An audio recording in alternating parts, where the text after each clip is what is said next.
road to hell is paved with good intentions. I'm David Bridgman, and this is Worship in 360.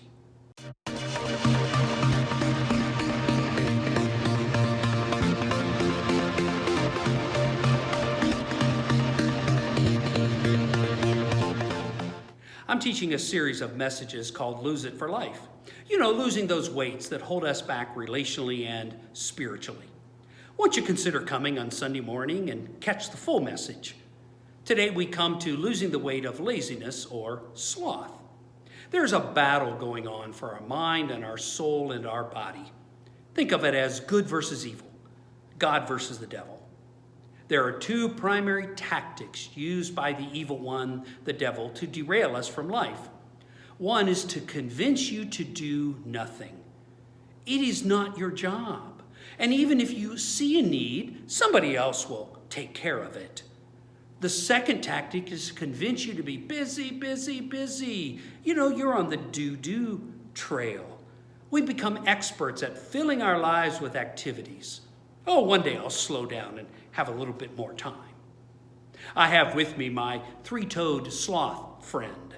Their maximum speed is 1 foot per minute. Find that Zoolandia clip when the sloths are running the DMV and you'll see their pace. The word in the Bible for sloth means to not care. It means, what does it matter? Because my contribution's so insignificant. Sloth begins as an excuse, continues as a habit, and ends with you in a life cage. So often we have good intentions, but not much follow through. So we have sloth in our relational realm. That love bank, we tend to make more withdrawals than deposits. I'll meet their needs when they meet my needs. And then there is sloth in our spiritual realm. We move from connecting with God daily to weekly to monthly to Christmas and Easter and not at all. And then we say, I don't feel close to God. Now, the counterbalance to sloth is the virtue of zeal. So here are two actions from Jesus that will build zeal into your life. One of them I call to see what Jesus saw. Turn in your Bible to Matthew chapter 9, where we read in verse 36, when Jesus saw the crowds, he had compassion on them.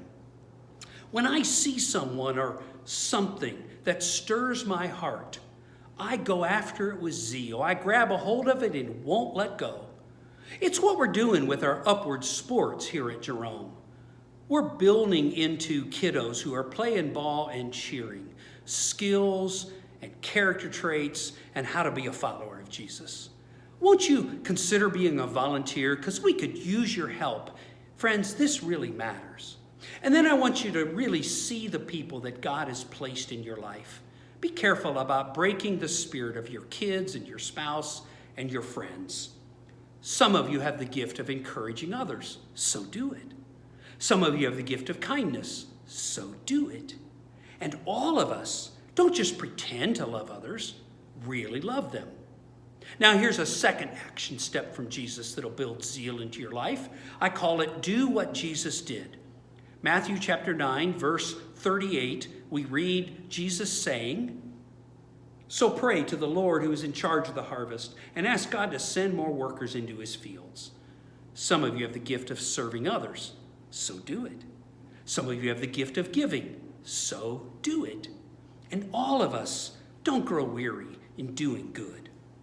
My hope for me personally and for those of you who are watching is that every year we'll grow a little bit more like Jesus. I hope this is a week where you pour your life into what matters, and I look forward to seeing you right here next week.